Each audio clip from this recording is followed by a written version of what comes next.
Okay okay, પાલભાઈએ ત્યાં જઈને જે પત્રકારોને કેટલીક વાત કરી હતી એ પણ સાંભળીએ કે એમનું શું કેવું છે ખેડૂત આગેવાન.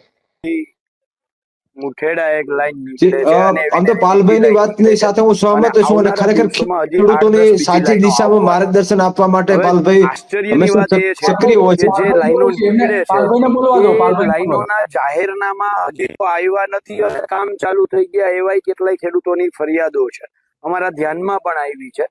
ત્યારે સવાલ એ થાય છે કે કલેક્ટર કચેરીએ જે કામ કરવાનું છે 16(1) મુજબ એને નોટિસની જે પ્રક્રિયા કરવાની છે, આ 16(1) ની પ્રક્રિયા ત્યારે થાય કે જ્યારે જાહેરનામું અને CERC ની પ્રક્રિયા પેલા કંપનીએ કરેલી હોવી જોઈએ.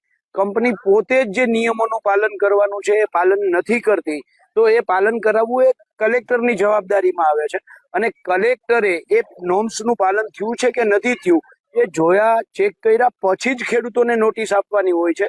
પણ અહીંયા તો એવું લાગે છે કે જાણે કલેક્ટરો જ ખોળામાં બેસી ગયા હોય કંપનીના, એ રીતે આખી જે પ્રક્રિયા ચાલે છે એના વિરુદ્ધમાં આજે 24 તારીખે જે ખેડૂતોને કલેક્ટરે બોલાવ્યા હતા એમને વતી જવાબ રજૂ કરવા માટે અમે ગુજરાત કિસાન સંઘર્ષ સમિતિના આગેવાનો અહીંયા આવ્યા છીએ.